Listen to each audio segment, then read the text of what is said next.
ayca asalaamaaleykum mbokk yi nga xam ne yéen ngi safoo dañu seetaan seen télévision bi nga xam ne moo di Ndam TV la télévision de la victoire ñu ngi leen ziar bu baax di leen jox seen wàccuwaay di am mbégte contentement di jàkkaarloo ak yéen seen émission bi nga xam ne moo di 12-12 comme ni ngeen ko xamee 12-12 saa su ne bu ñëwee indi leen émission bi nga xam ne macha allah képp ku nga xam ne toog nga bàyyi ñu xel di nga si jëlee njëriñ émission thématique lay doon waaye n'empêche di leen wax li nga xam ne tey jii nii moo laal société bi ci loolu noonu tey ñu am benn invité bi nga xam ne macha allah invité de marque la ñu war a waxtaanee li nga xam ne tey jii nii moo di la prostitution virtuelle et les dangers de l'internet tey jii gis nañ ni fu mu nekk nii jamono jii nii internet bi moo ngi lëmb réew mi loo motif yi moo ngi toj dëkk bi kaay fu mu nekk nii moo ngi gën di yokku ñu war a am taxaw seetlu ci loolu noonu xool yan anam yi nga xam ne tey jii bu ko jeunesse bi doxee rek tey jii dinañ dugg si li nga xam ne tey jii moo di erreur ba tey jii seen i cër di wulleeku si li nga xam ne tey jii nii moo di ci internet ba seen sutura aussi di wulleeku si internet bi ci loolu noonu comme d'habitude sama émission macha allah 12-12 bi doolu maan kese am na koo xam ne tey jii nii amaana yéen fu mu nekk yéen a ngi koy gis si nga xam ne moo di écran bi mu neex leen lool muy maman Mohamed ki nga xam ne tey jii nii kenn dootu ko présenté ci mim réew ndax macha allah jaune la ñëw def jaune poussin ba pare kase ko li nga xam ne moo di teint bi xëcc ko ci kaw wane ne moo fi nekk madame Cissé ñu am mbégte contentement bu baax balaa maa ñëw ci ku ñu invité parce que ñu invité koo xam ne la macha allah kenn dootu ko présenté si Tëngéej waaye kenn dootu ko présenté Sénégal damay bëgg nga nëbbal ma caméra bi tuuti bu ko wanee comme ça après bu ñu ñëw ci moom gars yi dañ xam ne ñun ki ñu invité jar naa invité mais madame Cissé balaa boobu noonu ñu nuyu la ziar la jox la sa wàccuwaay maman Mohamed borom sant or bi borom sant jamaa bi borom sant barrière ba ca màkk ñu ngi lay jox sa wàccuwaay di la bàyyi nga nuyu ñi nga xam ne ñoo ñu seetaan seen télévision bi di Ndam TV. merci beaucoup sunu bi asalaamaaleykum comme d'habitude ñu ànd ak mbégte ak contentement jàkkaarloog yéen encore une fois ci thème yu am solo thème yoo xam ne ñun ñëpp mën nañ si gis suñu bopp ñun ñëpp mën nañ si am jàngat voilà ma lay nuyu sunu bi di nuyu ñëpp ñoo xam ne ñu ngi ñuy seetaan di ñu bége voilà encore une fois ànd nañ ak contentement tey jàkkaarloog yéen suñu mbokk internet te j'espère aussi encore une fois que di ngeen am contentement aussi si émission bi. te am contentement bu baax si émission bi xam naa ne ñoom bu ñu la gisee nga reetaan signe rek def sa fël-fëlaale macha allah. ñëpp reetaan ànd ak man waaw reetaan bégandoo def fël-fëlaale rek loolu macha allah bu boobaa xale yi daf leen di neex mag ñi mais ki ñuy indi macha allah dafa neex ñëpp parce que bu weesoo li nga xam ne tey jii mën leen ko wax ci côté ya li muy liggéey ci li nga xam ne moo di centre ado bi mais dafa nekk koo xam ne tey jii nii ci li ñuy yëngatu moom da ciy yëngatu nekk benn animateur hors pair nekk à la Joko FM mais ces temps-ci mu nekk fi nga xam ne moo di RDV mais di def li nga xam ne tey jii macha allah ñëpp ñoo ngi koy reconnaître di ko sopp di ko bëgg ci li nga xam ne tey jii moo di franchise di ko bëgg ci professionnalisme ak li nga xam ne tey jii nii moo di constance am ñu gën koo xam ci Amzik bon xam naa tur boobu la gars yi gën a xam mais beneen tur bi xam naa incha allah moom la ñu indi tey Amzik bi dañ koy tegee ne la indi Amadou bi macha allah Amadou ñu bàyyi la nga nuyoo ak ñi nga xam ne ñoo ñu seetaan xam naa doo gan ci kër gi doo gan ci Tëngéej doo gan ci Sénégal donc ñu bàyyi la nga nuyoo ak ñi nga xam ne ñoo lay seetaan. merci beaucoup maa ngi lay nuyu bu baax directeur di nuyu également Madame Cissé mi nga xam ne moom laa bokkal plateau bi je pense que c'est la première fois ñu partage plateau di nuyu également mbokki xarit yi nga xam ne ñoom ñoo nekk di ñu bàyyi xel vraiment di wax mbégte la ak contentement bu rëy comme ni nga ko waxee kër gi man du ma fi gan ndax saa su ne bu ñu amee loo xamante ne ni war nañ ko waxtaane lépp rek mu jëm si li nga xam ne moom mooy njariñu askan bi je pense que da siy baax également ñu ñëw génne li nga xam ne as tuut xam nañ ko par rapport ak thématique yi nga xam ne moom la ñuy choisir vraiment mbégte daal laa si am ak contentement bu rëy tur bi Amadou Gueye la nekk technicien IEC maanaam information éducation ak communication bu centre conseil ado bu Rufisque merci beaucoup. merci beaucoup am ñu ngi lay ziar bu baax di la jox sa wàccuwaay tey mbokk yi suñu thème nekk li nga xam ne tey jii nii moo di la prostitution virtuelle et les dangers de l'internet bu ñu nee virtualité ça veut dire que tey nit mën na jaay boppam ci anam bi nga xam ne maanaam nit ki du am ak moom contact physique bi nga xam ne tey jii nii maanaam dañ koy jaaral ci xarala yu yees ñu gën koo xam ci Facebook que ça soit Instagram que ça soit Twitter que ça soit TikTok parce que foofu yëpp foofu dugg fu nekk rek. amaana nga gis loo xam ne tey jii nii mën leen ko jàppee ne lii maanaam njaay sa bopp la ci loolu noonu madame Cissé ci yow laa njëkkee ci loolu noonu balaa ñoo dëkk ci am parce que am li mu war a développer dafa bëri balaa boobu noonu il faut ñu cuq affaire yi waaw cuq bi mooy lan li nga xam ne tey jii moom la ñuy waxtaanee amaana jigéen ñi ñoo ci ëpp wàll victime yi ci ëpp jigéen ñi la tey jii nii ana lan nga ma mën a indil tey ji ci loo xam ne tey jii buñ ko gisee wala ñu dégg ko mën leen jàpp ne lii prostitution virtuelle la parce que dañ koy gis à travers ay snap à travers ay kàddu à travers ay photos à travers ay lomotifs tey jii nii ana lan la ñu mën a gis teg ci loxo ne lii nii kat mën leen jàpp ne prostitution virtuelle la mu nekk prostitution déguisée. merci sunu bi voilà donc comme sànq ni ma ko waxee rek à chaque fois ñu ngi indi ay sujets yoo xam ne ñun ñëpp dañ siy jàngat. aussi suñu sœurs yi ñu def si très attention. tey bu ñuy wax ci prostitution virtuelle. je pense que am na ñoo xam ne sax comprendre ñu. parce que tey bu ñu waxee prostitution c'est-à-dire que xale jigéen yi nga xam ne ñu ngi koy def la plupart je peux dire même 60% des femmes qui font ça. du utiliser tuñu trottoir. wala ñu utiliser route nationale bi. tey lu ci ëpp da ngay gis dans ci site internet yi. da ngay gis sur Facebook tu vois des profils. tey boo gisee photo bi rek dina xam ni kii lii ak lii lay liggéey. c'est-à-dire que aussi d'une part c'est un peu avantageux pour elle. pourquoi parce que da leen di jox plus de discrétion. c'est-à-dire que tey du ñu affiché wu carrément. tey loolu la ñuy loolu foofu la ñuy amee peut-être li ñuy gagné. tu vois donc tey elles sont plus obligées ñuy taxaw ci trottoir yi wala ñuy nekk ci route yi. maintenant c'est tellement plus facile. tu vas sur les ngay dem ci site internet déjà dañuy inscrire ci site internet yi. et puis seen clients yi gis leen foofu gis photo yi aussi c'est beaucoup plus discret aussi pour les hommes. ñi nga xam ne ñu ngi leen di contacter. kon yemul avantage bi yemul ci jigéen ñi rek. non donc côté discrétion boobu noonu côté sutura bi ñu ko mën a waxee ci wolof. voilà instant yi am na ñeneen ñi nga xam ne amaana tamit loolu la ñuy wër. voilà c'est-à-dire que tey tamit duñ ko nëbboo am na kilifa yu bëri yoo xam ne moom la ñuy wër. c'est-à-dire que donc tey t'es pas obligé ngay taxaw ci route bi. nit yi di la gis di la photo les journalistes topp la. en un clic nga am li nga bëgg. en un clic contact sama adresse fii la. nga ñëw def li ngay def après c'est tout ku nekk dem. hormis discrétion boobu noonu danger mu ngi ci. ah si parce que déjà ngay wax koo xam ne xamoo ko mosoo koo gis. mosoo leen fréquenter. du tic au tac. ngeen trouver consensus. joxante rendez-vous. soit nga fekk ko wala mu fekk si la. loolu aussi y a quelque chose bi nga xam ne mën nañu ko wax danger. xam nga tey bu ñu nee métier prostitution danger mënu fa jóg. que mu nekk ci trottoir wala mu nekk dans le site internet parce que d'habitude ñoom ñi ñuy liggéeyal xamante wuñu ku ci nekk sa intérêt personnel moo la jóg moo la tax a jóg sa plaisir moo la tax a jóg donc tey même bu dee bul site internet yi ou quoi que ce soit tey même mën nga taseek nit ci mbedd bi ngeen dugg tey lu mu la fay def bul xam même chose qu'aussi dans les sites internet mën nga ñëw gis xale bu jigéen bi mu neex la nga cliquer alors que toi peut-être t'es un délinquant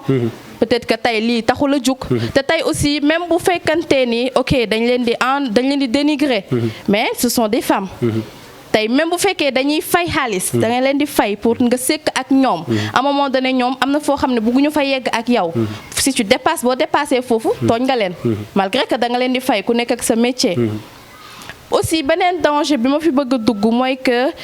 des fois les jeunes femmes dañuy utiliser des photos de xale jigéen yu rafet des jeunes femmes innocentes ñu jël photo yi dugal ko maintenant yow imagineel nga am sa sœur ñu jël photo dugal ko ci site internet bi yow xamoo fu mbiri toll xamoo nu mu demee nga gis sa photo sœur tak non sama rak sañul def lii ak lii ak lii maintenant dañuy nax aussi seen client bi comment c'est-à-dire que ñu gis photo bi arrivé sur les lieux xam nga ne c'est pas la même personne ok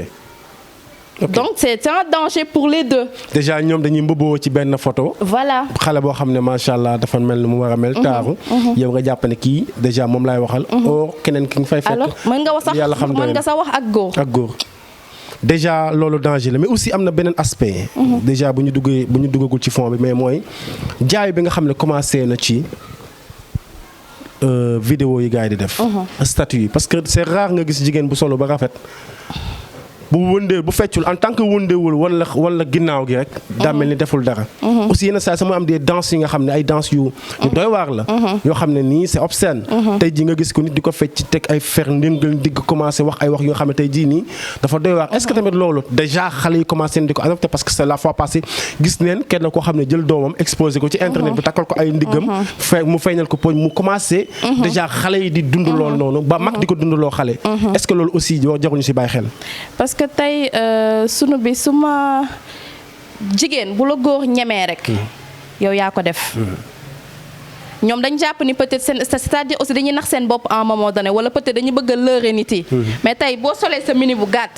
sol say talon sol sa haut soit crop top ou quoi que ce soit taxaw di twerke mais franchement loolu la kooku lan nga ko mën a wax te ñu xam ne twerke danse érotique la mais peut-être ñun moom vraiment je peux dire xale jigéen dañu yombal man comprendre moi en fait peut-être dañu yombal mbiri wala peut-être elles ne comprennent pas mais y en a yoo xam ne ñoo ko tay elles font exprès. si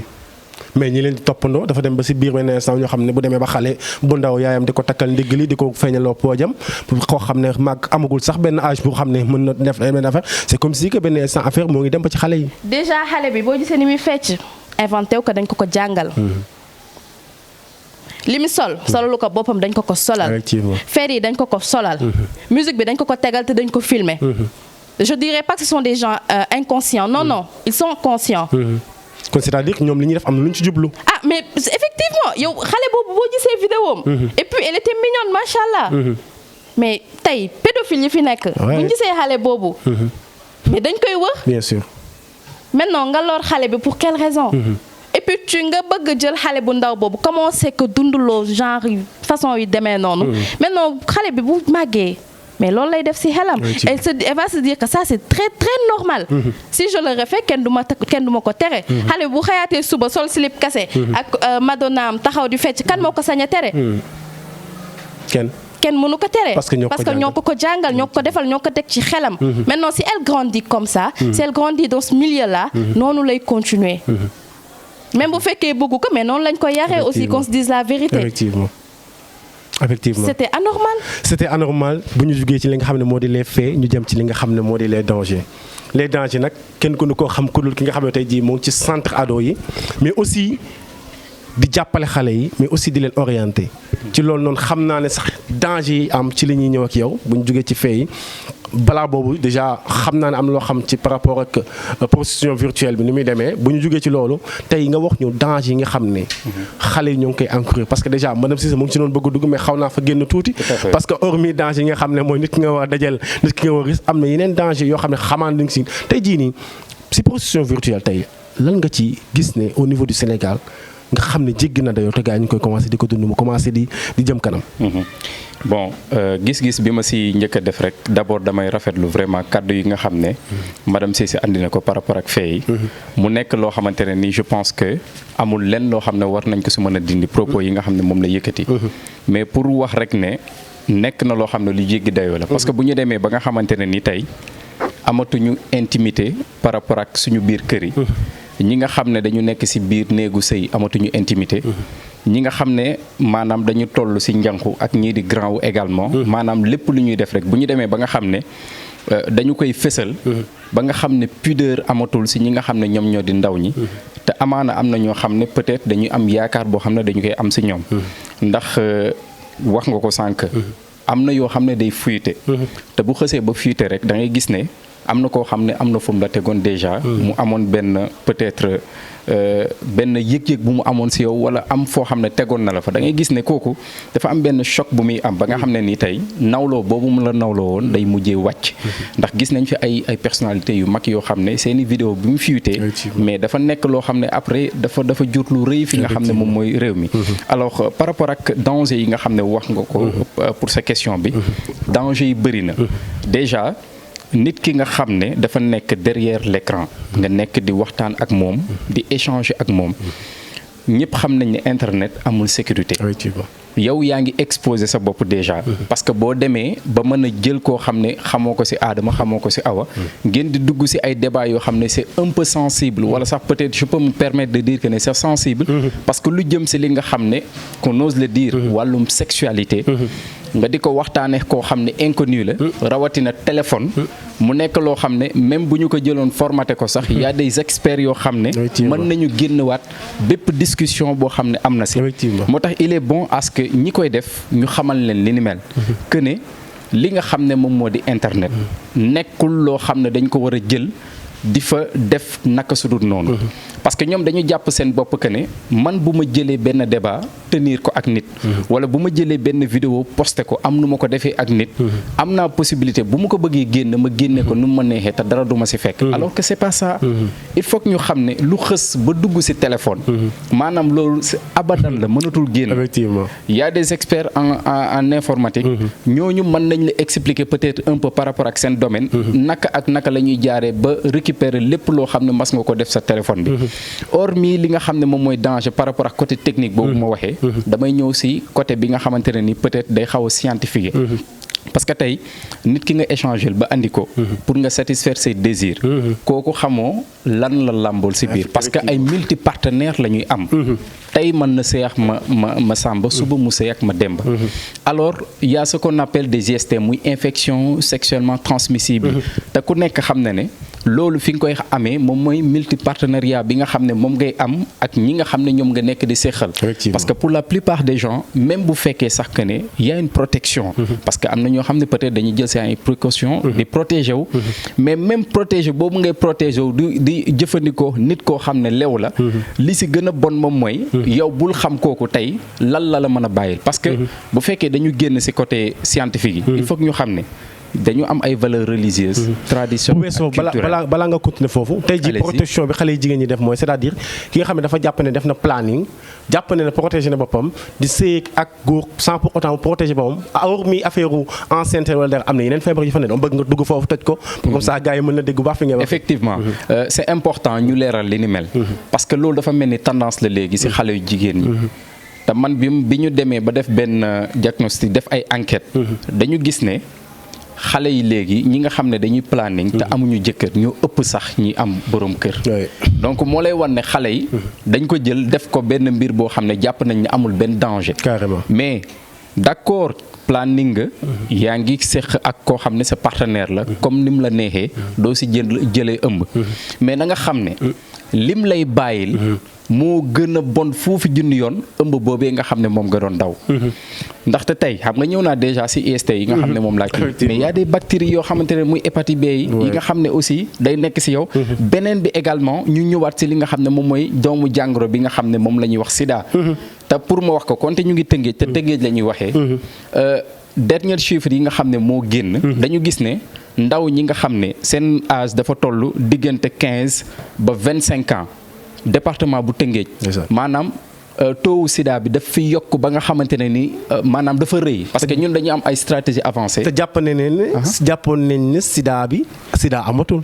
mais loolu mooy problème bi parce que dañu jàpp ne maanaam jóge na fi. te ñun dañuy dem ci école yi parfois di def ay stratégie avancée. mais dañuy gis néew na ñu dem ci école def fa te duñu am cas. néew na. bu am na benn école du ma tudd tur bi. mais dem nañ fa génn nañ fa 3 cas yoo xam ne xale yi ñu fa jëlee. seen âge yeggul 20 ans. est-ce que te ñoo ngi doomu jàngoro boobu am na koo xam ne 18 ans la am mu ngi doomu jàngoro bi. am nañ ci ñaari jigéen. ak benn góor. ci école yi. parce que ñun dañuy faral jékki-jékki dugg ci école yi. waxtaan ak ñi nga xam ne ñoom ñoo yor école yi ñu xool. maanaam saytu xale yi. par rapport ak seen santé. mais imaginer loolu école bu ñu dugg am fa ay cas moo lay wan ne xale yi. ñu ngi koy defante seen biir en fait te niñ koy defantee seen biir nenn kese la. duñu la bëgg de. maanaam dañu lay xemmeem am lu ñu gis ci yow jàpp ne kii il faut que ma am fu ma yegg ak moom. ci biir yegg ak moom foofu xale bu jigéen bi aussi peut-être ñàkk xam day waral. moom aussi mu ñëw joxe boppam parce que jàpp na ne bu ma xësee ba planning rek mën naa def lu ma neex. alors que am na ay feebar yu bon yoo xam ne. mën nañ la ko bàyyeel ba nga xamante ne ni tey surtout.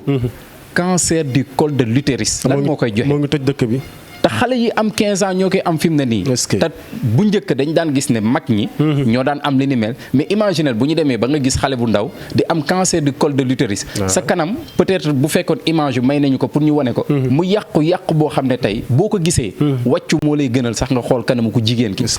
imaginez loolu. ay xale yu ndaw bu dee côté IST bi xale yu góor ñi. bu ñu la wanee ñoom it maanaam seen kanam ni muy yàqoo. mais da ngay tiit ba da nga naan. man àdduna du yàggati ba ma jël sama bopp di ko fowee ak keneen xalaatuma ko ci àddina. donc moo lay wan ne il faut que ñu jox leen information de qualité yi. ñu jël ay précautions ñuy def recul tuuti waxtaan ak xale yi. parce que faible niveau d'information bi ñuy am ci santé de la reproduction boobu. surtout danger internet bi ñuy waxtaanee nii. moo tax xale yi dañuy gën a am fitu di def li ni mel. te saa yi ñu ko defee dañuy gis ne vraiment ay loraange rek lañ ciy jëlee très sincèrement. rëccu wuñu li nga xam ne moo tax ñu oo la fii nii. parce que tey giñ naan xale bu setee loxo mën a bokk ay mag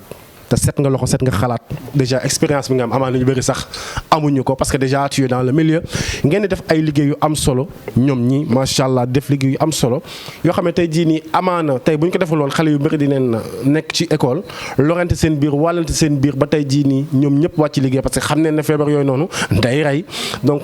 état bi aussi même bu fekkee état wala maire yi ñëpp war neen taxaw jàppale leen ñoom ngir ñoom tamit jàppale seen bopp parce que xale yi ku leen jàppale sa bopp nga jàppale parce que dëgg fu mu nekk ni moo ngi toj madame Cissé ginnaaw li nga xam ne tey jii am tëj na li nga xam ne tey jii moo di débat parce que dugg na ci danger yi dugg gis wan ñu li nga xam ne tey jii nii ku ko xool wala ku ko dégg rek sa yaram daw parce que image yi ñoo ngi noonu ngeen ko doon gis sànq Saliou di ko projeté mu nekk ay feebar yi nga xam ne ku mu dal ku nekk mën naa jàpp ne yow lu bëri jeexal nga ko amaan peut-être bu ñëwee après dañuy wax yan précaution la ngay jël bu weesoo précaution yi après loolu bu la dalee yan traitement ngay suivre mais tey xale yaa ngi commencé di yàqu ci li nga xam ne moo di internet bi li mu wax yëpp ci danger internet parce que li ñu koy commencé mooy ci internet bi ñu koy commencé tey jii loolu noonu ana ban solution tey jii nii wala ba yan conseil nga war a jox xale jigéen tey jii pour que loolu noonu bañ leen a dal. D'abord damay rafetlu Amzig li mu wax yëpp parce que je suis très surprise. bi mu waxee waxu VIH. man moom franchement pour man VIH amatu fi. surtout à Rufisque. am na de. je suis vraiment très très surprise mooy wane ni rek peut-être que mënuñu sax taxer parents yi. parce que tamit ñoom lu ñu mën yëpp ñu ngi koy def. mais si tu imagines des jeunes de 15 ans. à 18 ans à 20 ans xale yoo xam ne si seen adolescence la ñu nekk. war nañ tal leneen lu dul ay di sekkante ak seen ak ay góor. ba ci jël ay feebar. pourquoi exclure parents yi parce que tey jii xam nañ ne xale yi jigéen ñi li ñuy def la plupart bu des prostitution virtuelle li leen ciy wër. ah si xam nga tey. am na benn côté boo xam ne y a des parents responsables yoo xam ne seeni doom sax amuñu accès à internet téléphone sax duñ ko yor ba certain âge bi ñu xam ne ñii peut-être def nañ ci ñoom yar mais aussi xam nga dama exclure ci parents yi parce que tey ñoom seen vie seen maximum temps yëpp ci école bi lañ koy passé sunu bi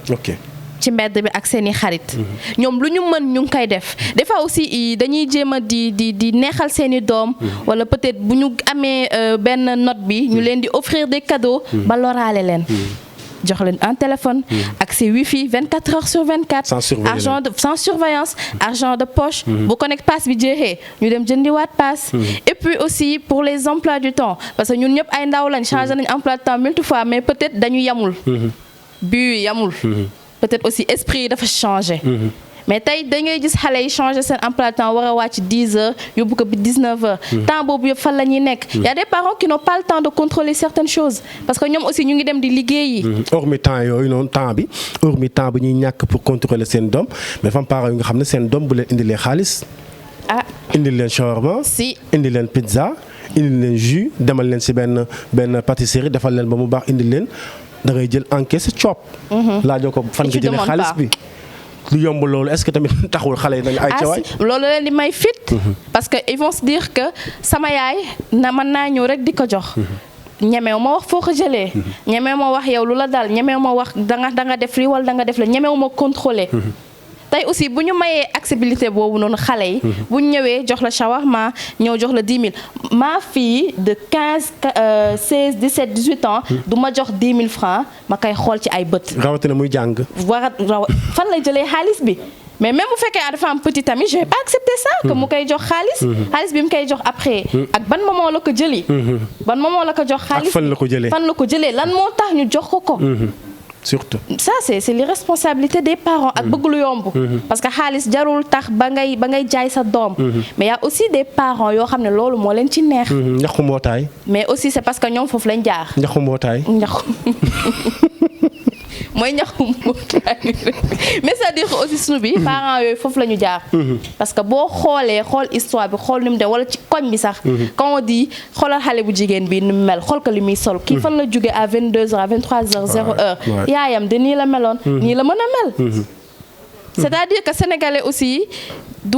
inventé mais day yokk on est d'accord que dañuy yokk mais on n'invente pas lu ñu wax rek am na lu tax ñu wax ko te parent boobu noonu amoon na ay xarit ci koñ bi amoon na ay mbokk yoo xam ne yàqal ko rek lañ bëggoon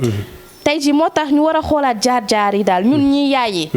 vraiment ñu xool nan la ñuy def ñu defar ñun suñu ginnaaw ba pare mën a defar suñu avenir u doom c'est très important très important ñun yaay yi wala ñoom yaay yi ñu defar seen ginnaaw ba pare soo ko defar seen ginnaaw doom ñun tamit papa yi ñu xool déjà ñun lan la ñu war a def lan mooy suñu responsabilité parce que tey jii nii amaana sa doom ginnaaw yaay ba mu koy yar mais aussi dafa am loo xam ne dafa warlu yow ak sa doom da nga gis papa bu jur doom bi bu waree jàngi école sax bu ko waroon jox goûteem danaan kan demal noonu naanal duteeg naanal café bu demee benn waay xëcc ko yóbbu ko ci restaurant bi jëndal ko shawarma hamburger bu boobaa déjà waa ji nekk na papam ci beneen côté Zal moom may signaler qu'il nous reste 10 minutes mais balaa 10 minutes dañuy xaabaabal tuuti parce que Zal nga may ñu ko tuuti ñu xaabaabal dem ci am zik tey jii li mu war a développer bëri na par rapport bu ñu jógee ci li nga xam ne tey jii moo di feebar yi nga xam ne booy war nañ ko am tey jii yan prévention la booy war a mën a jël parce que bu weesoo gars yi ñoo ngi naan planning mais planning buñ ko defee baaxul parce que leen jural moo gën a bon mais tey jii nii am na ay matuwaay yi nga xam ne xale yi war nañ ko mën a jël. am na tamit ay mën naa gis ne tey jii am na benn centre d'accompagnement bu fi nekk à Rufisque. Tout à fait. tey jii est-ce que warul am sax ay centre tey yu war a accompagner xale yi déjà seen côté xel ba pare. balaa ñoo ñëw seen côté yaram. waaw si côté xel bi. moom moo jiitu sax. muy accompagnement psychosocial boobu noonu. je pense que loolu day am solo. parce que ñu koy defal ndaw ñi. parce que am na ndaw ñoo xam ne ak jamono ni mu méttee. ni ñuy dundee seen biir kër yi dafa am benn pression boo xam ne dafa am muy pression familiale bi. day tax ba nga xamante ne ni tey ndaw boobu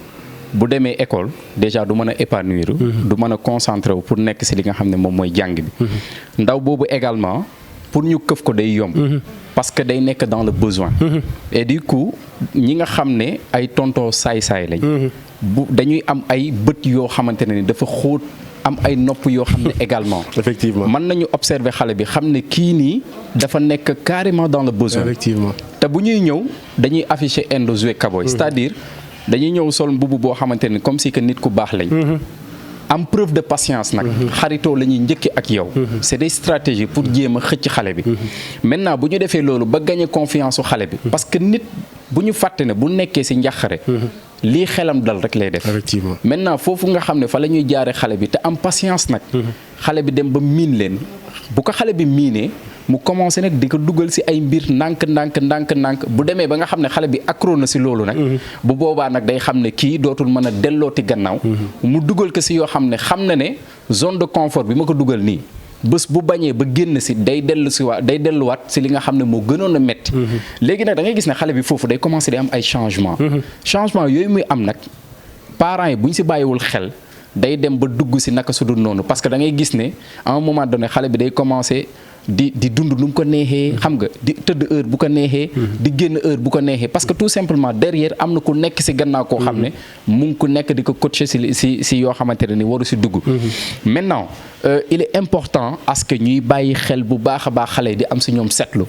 beneen bi également wax nga ko par rapport ak centre d'accueil bi le centre conseil est là pour les jeunes déjà bépp service bu ñu fay def c'est gratuit AMO est là pour les jeunes dañ fi nekk pour accompagner ñi nga xam ne ñoom ñooy ndaw ñi le CDPE mu ngi fi pour lépp loo xamante ne ni tey maanaam xale bi ay droit am ak ay devoir am dañ ko xañ ñu mën ko jàppale orienter ko ba nga xam ne day tegu si yoon parce que am na yoo xamante ne ni nañ waxante dëgg du dëgg di yoon ñu koy def ñi nga xam ne ñoom ñooy ndaw ñi rawatina jigéen ñi bu ñu paree foofu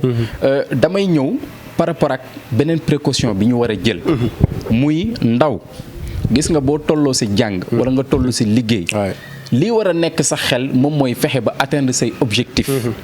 gis nga abstinence maanaam téye sa bopp tant que amoo boroom kër amul lu ko gën ci précaution ça c'est un de deux également bu ñu bàyyi ba feebar ñëw ñuy soog a jege les structures sanitaires non gis nga sànq wax naa cancer du col de l'utérus mais pour mesure de prudence même yow mi nga xam ne sax mosoo séq ak góor il est important à ce que nga dem jege structure yooyu ñu defal la vaccin bi nga vacciné wu jël sa précaution bopp en fait c'est important parce que jigéen ñi saa yu ñu xëyee ñoom maanaam ñu ngi nekk li nga xam ne dañuy leen di exposer ci danger parce que ni leen yàlla bindee donc moo tax il faut que ñuy anticiper loo xamante ne ni maanaam yeggseegul bu weesoo abstinence bi ak li nga xam ne moom mooy vaccin bi nga xam ne moom mooy cancer du col de l'utérus bi nañu jege centre yi encore une fois de plus di bénéficier wu ay conseils yoo xam ne daf leen di permettre ñu xam ana fan ak fan la ñuy mën a teg seen tànk ñu mën leen a ràññale nit ñi nga xam ne dañ leen di jéem a dugal si naka su dul noonu lépp luñ si def rek si wàllum précaution yi ni mel doyul voilà. macha allah daa mel ni suñu lu ñu mayoon ci waxtu jeex na doyaluñ ci yow parce que déjà ci li nga wax xam naa dañ am beneen émission ak yow mooy àq ak yelleefu ndaw ñi parce que donc la loo xam ne tey gars yi ñoo ngi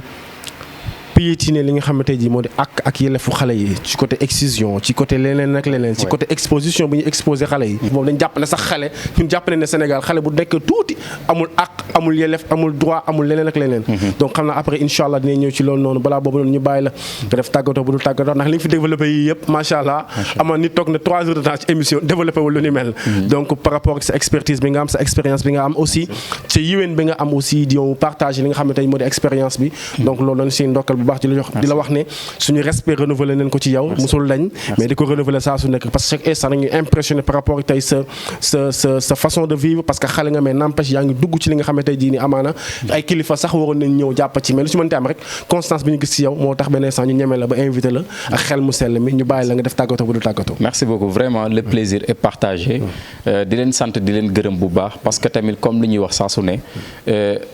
par rapport ak liggéey bi ngeen di def Ndam TV duñu ko maanaam duñu tàyyi di ko rafetlu ndax gis nañu par rapport ak lu jëm ci côté programme yéen a ngi xool askan bi li nga xam ne loolu la soxla ngeen ñu koy jox et je pense que ak digital bi fi mu toll ñun loolu la ñu soxla émission yi ni mel thématique yi ni mel bu ko defee dinañ mën di gindeeku bu baax a baax a baax bu weesoo loolu également damay wax rek ndaw ñi ñu préparé wu bu fekkee may ngeen ma ko mu am benn mobilisation sociale bu ñu war a def si ñu fi waxtaane ni ñu xool naka la ñu mën a def ba nga xamante ne ni tey ndaw ñi dañ leen di boole ci instance de prise de décision yi ndaw ñi di affirmer wu di wax li nga xam ne moom moo nekk seen dënn parce que am na ndaw ñu bari ñoo xam ne mayatuñ leen kaddu seen biir kër yi parce que jàpp nañ ne amuñu kaddu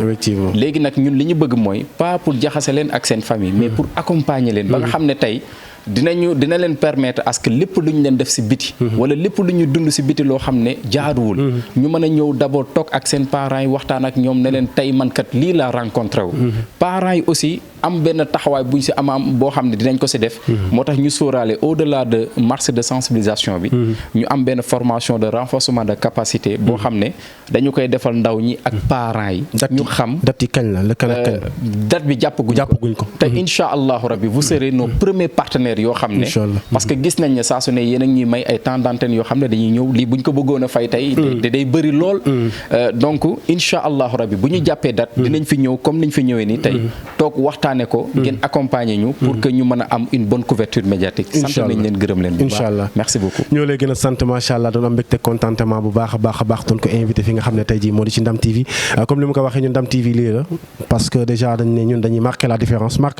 mooy indi li nga xam ne mooy askan wi moom la soxla gis neen Sénégal ñoom affaire émission folklorique kese donc indi buzz ainsi de suite nous on n'est pas dans ça on est dans cela peut-être li nga xam ne mooy jëmale mbir réew kanam li nga xam ne tey moo nar a delloo réew ginnaaw ñu jël ko teg ko ne la jéem a indi li nga xam ne tey jii ne macha allah bu ñu ko defee tey jii réew mën na jëm kanam madame Cissé Ngari Ndiar Meew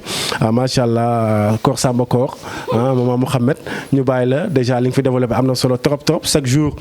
ñuy am mbégte contentement parce que si tam buñ la xëccee bu nekk rek nga ñëw indi ni si loo xam ne tey jii lu dal xel la ñu bàyyi la nga tàggatoo ba beneen émission incha allah. merci beaucoup sunu bi vraiment tey moom suñu plateau bi dafa riche. parce que wax na fi lu am importance. carrément. vraiment indi na ndaw yi te je pense que solution baa ngi noonu. on n'a plus droit à l'erreur parce que may nañu solution jox nañu solution bu leer. boo xam ne ñun ñëpp mën nañ fa jaar. ak dépistage bi mu doon wax. donc ñun ñii sax mën nañ ko dem defi. parce que jigéen lañu wax parce que cancer de col ñu ngi koy gis fii bëri na. et puis mu ngi loraate mu ngi rey vraiment. taux de mortalité bi kenn xamul nu mu toll te lépp cancer bi moo ko indi. donc vraiment ISO tegal nañu fi solution ku ci demul daal yow la neex. franchement te comme que may nañu accompagner nañu aussi. donc je pense que y a pas mieux. voilà donc sunu bi vraiment may am encore une fois contentement. di fekkee plateau bi et que j'espère que aussi liñ leen fi indil amal na leen solo. te aussi di ngeen ko jëfee te fépp fi ma bëgg ñëw rek mooy côté xale jigéen nañ bàyyi toppandoo parce que des fois toppandoo moo leen di yóbbu fenn fi gis peut-être nga gis snap kenn wala TikTok mu rafet sol yére takk greffage non je vais faire comme cette personne def comme personne boobu noonu ab tonton saay contacté la envoyé ma say photo envoyé ma say vidéo ma envoyé le 100 000 ma envoyé le 50 000 nga envoyé xëy suba moo leen indil bad buzz bi ñuy am xëy suba gis say photo say vidéo ci site internet yi c'est le premier danger d'internet n'envoie pas tes photos n'envoie rien du tout même pour 1 milliard n'envoie pas bul yónnee jaru ko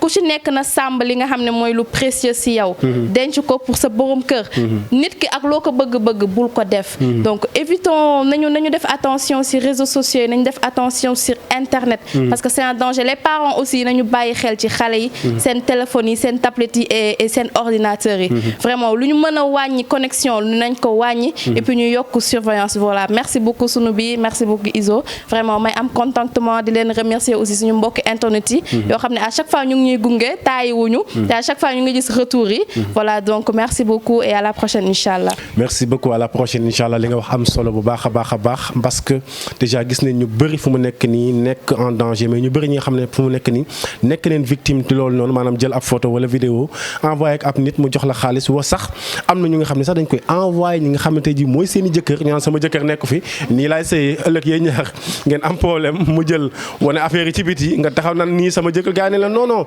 parce que li nga war a xam mooy ay cër du pour internet ay cër du pour envoyer sa jëkkër bu fekkee ne nekkoo leen moom bu fekkee soxla na la carrément namm na la na dëgg bi avion ñëw ngeen gérer li ngeen gérer mu avancé mais mu nekk à distance nga taxaw di yuuxu naan man nii laa lay defal ak kënëng